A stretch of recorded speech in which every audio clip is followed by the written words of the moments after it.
Why are you doing iGEM? Why? Yeah. It's kind of a great opportunity for me to discover the research world. Make a project that could be useful for science, make something standard or make something useful for other scientists. The question is, what kind of engineering you want to do with this? My dream would be using synthetic biology to protect arms. Using synthetic biology to make nanobots. I'm a designer. I'm interested in synthetic biology, so I took the synthetic biology course. iGEM is an undergraduate competition that runs throughout the summer. It's for small teams of undergraduates who prepare genetically engineered machines. So these are synthetic biology projects developed by the students themselves that they prepare over the course of the summer and then present at the end of the summer in Boston as part of the iGEM competition.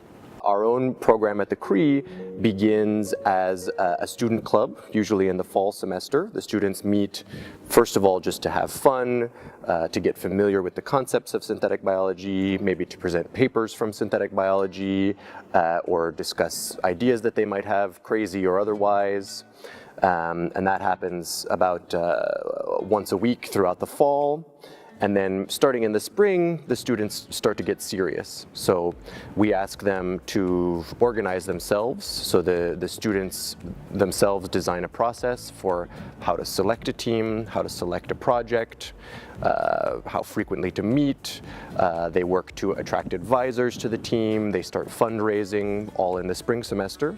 And then usually it's by about June or July, the team really comes together and we have people who are able to start working full-time.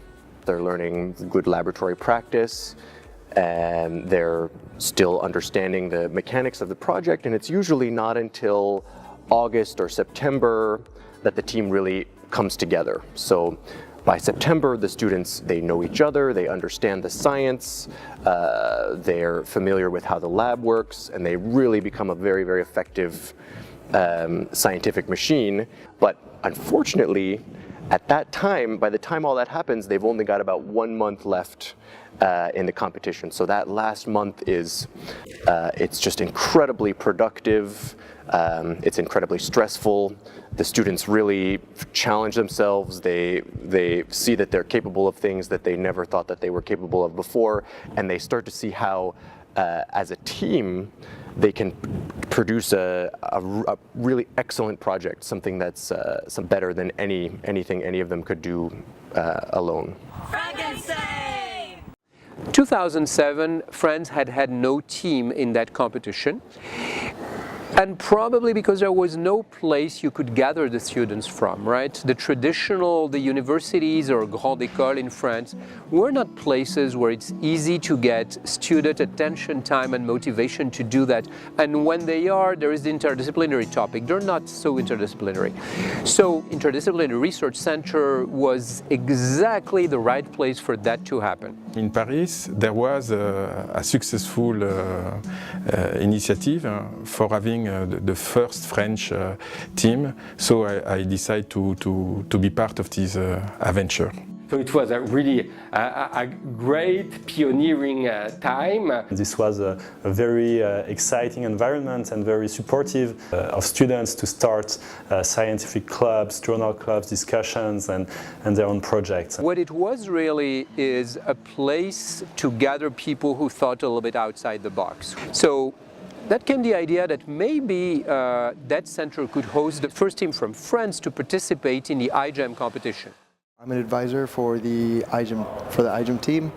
I help them do experiments to help them analyze their results, and also beyond the scientific part of it, I interact with them on a personal level. They can talk to me if they have, it's not an official role, but I like to feel like they can talk to me if they have a problem with something, if they're not sure about something, maybe with themselves or with their life or whatever, then I feel like I can talk to them about this as well, which is nice.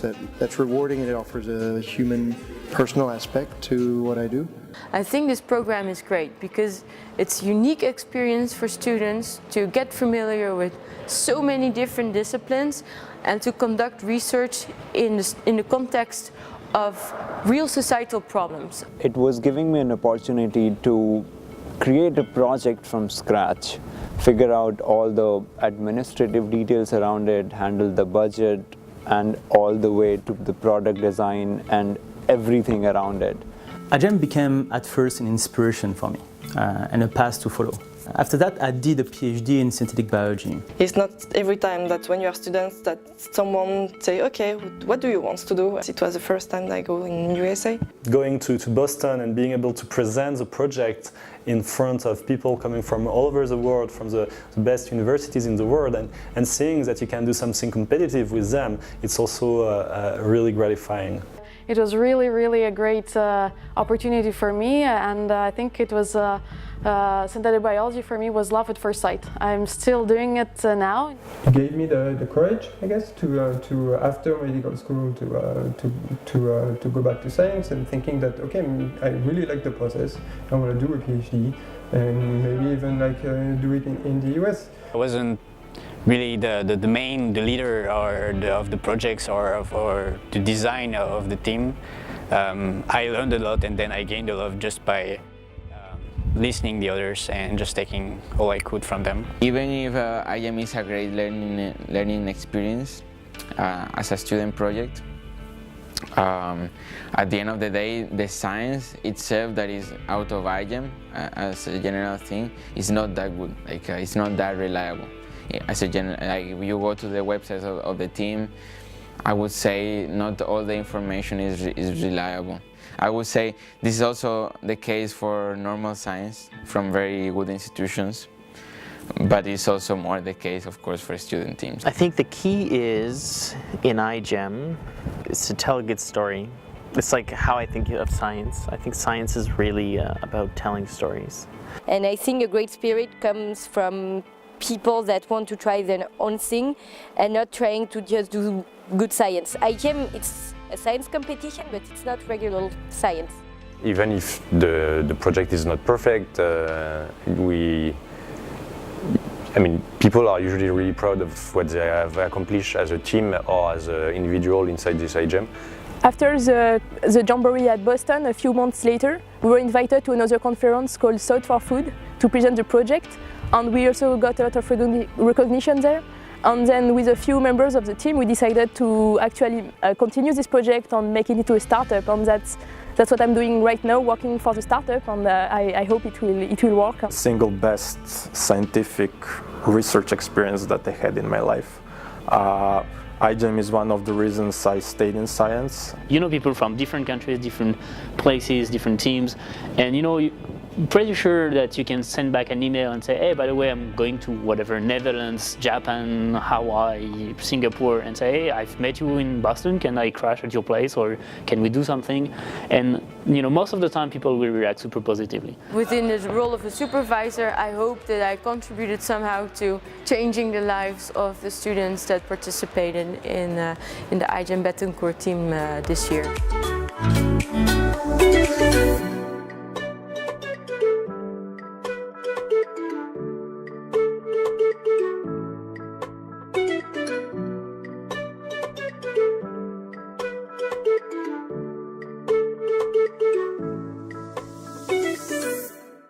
The hardest thing about being an iGEM advisor is saying goodbye at the end. This is a great experience. Thank you, guys. I'm proud of this experience. I really love you. You're super nice. I'm happy. I'm peaceful now. Super disappointed. I don't know why. And I want to do iGEM again. I think that since we went through it, we don't know how unique it is.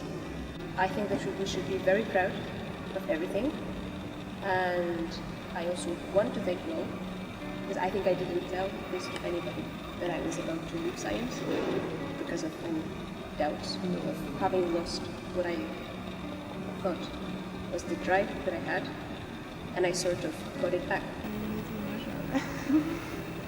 I'm glad that you guys let me join the group. Working in this team gave me my confidence back, so thank you. You're as good of a team as I've ever seen. You were as good as all of those other teams. Your work was as good as their work. Now that you see what excellence looks like when it comes from your own hands, I think you'll never be able to do anything less. Right? I mean, you guys are a machine now. You can do everything. You work together so well. You were pushing so hard. The results are beautiful. But it's going to end. It's going to end now, and you'll go on and you'll do great work in other places, and you won't be together again as a team. But you'll still have each other, right? So this is the people that you see here now are part of your professional network that you'll have for the rest of your lives, because that's how science works, and that's how the world is a lot smaller than you think. So you'll have each other for a very long time, and you'll always remember this.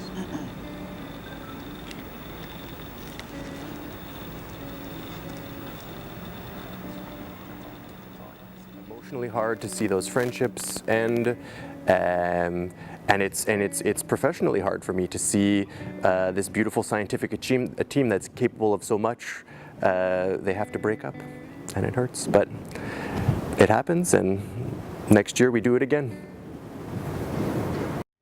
10 years of iGEM went extremely fast. It started with an if question, right? If it's at all possible. Is it possible to take a bunch of creative students, give them the framework of freedom to make their own project, work on it and make it happen? I was quite confident that it was possible, but what really made it possible was the first group of student pioneers that took the challenge to prove themselves and to prove that they're worthy of such a support, both from the mentors and from the Bettencourt Foundation that took the risk in supporting such a new project here in France. The spirit of the team has been exceptional all these 10 years. Very different characters, very different expertise, and that's probably what makes this team unique in the iGEM world. 10 years of iGEM is an invitation. It's an invitation to do collaborative work as young researchers, and that get the freedom to choose what they tackle and having the best conditions and best mentorship to make this happen. So 10 years of proof of principle is just an invitation to do more and to do better, to do more in the realm of synthetic biology, and iGEM is one option. I can see that this model can be enlarged to other aspects and other directions that our center is taking, whether it's towards innovation in education, whether it's using digital transformation in order to tackle the world's problems, and probably the assembly of all of them. The future, hopefully, is more than one team and groups of students that come together and take the idea from the ideation part all the way to the do part and to the execution and to actual results. And that's all I can wish for the CRE and for the students, is to continue along these lines. Potential is huge. The challenges that we're facing are probably even bigger.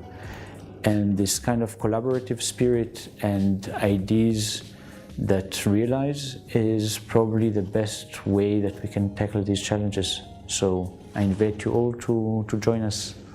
For the future of iGEM, I just wish the best, which means to continue and to win, but also to do experiments, to fail, and to enjoy. My future advice for iGEM teams would be go big or go home.